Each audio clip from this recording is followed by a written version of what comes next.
सर्वांना माझा नमस्कार. माझे नाव प्रणवाना पळसकर आहे. मी सोलापूर महानगरपालिका प्रशाला क्रमांक 3 या शाळेत शिकत आहे. आज आम्ही तुम्हाला विकसित भारत अंतर्गत स्वदेशी या योजनेवर माहिती सांगणार आहे.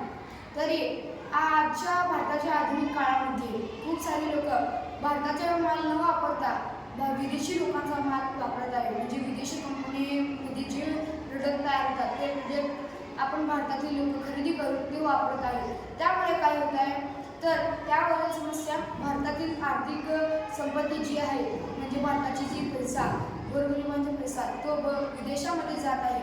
म्हणजे आपलाच पैसा आपल्याला न लागू होता दुसऱ्याला लागू होत आहे. आणि आपल्या भारतामध्ये बेरोजगारी वाढत आहे.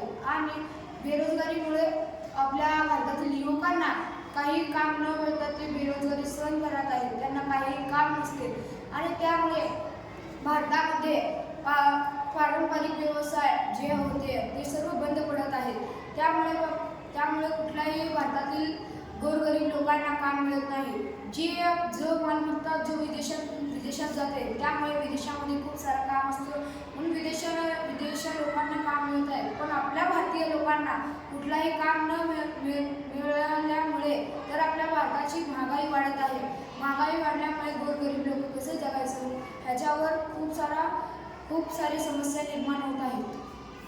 माझे नाव अजय राजन कांबळे आहे. मी आता 8वीत शिकत आहे. आपण विदेशी वस्तू वापरल्यामुळे विदेशी माल वापरल्यामुळे आपला सगळं पैसा व चलन हे विदेशी जात आहे व आपले काही पारंपरिक व्यवसाय सुद्धा बंद पडत आहे. उदाहरणार्थ लघु उद्योग, कुटीर उद्योग व ग्रामोद्योग हे खूप बंद पडत आहे व आपली बेरोजगारी सुद्धा वाढत आहे.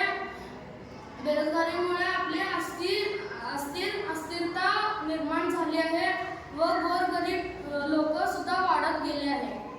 माझे नाव राजू नागवार. मी आता 8वीमध्ये शिकत आहे.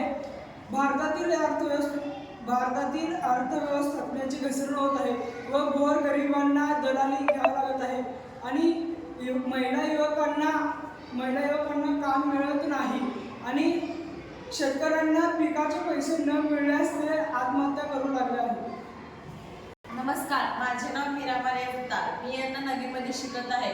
तर या सगळ्या समस्या आहेत त्याच्यावर समाधान काय तर सर्वप्रथम आपण आपल्याच देशातल्या वस्तू खरेदी करावी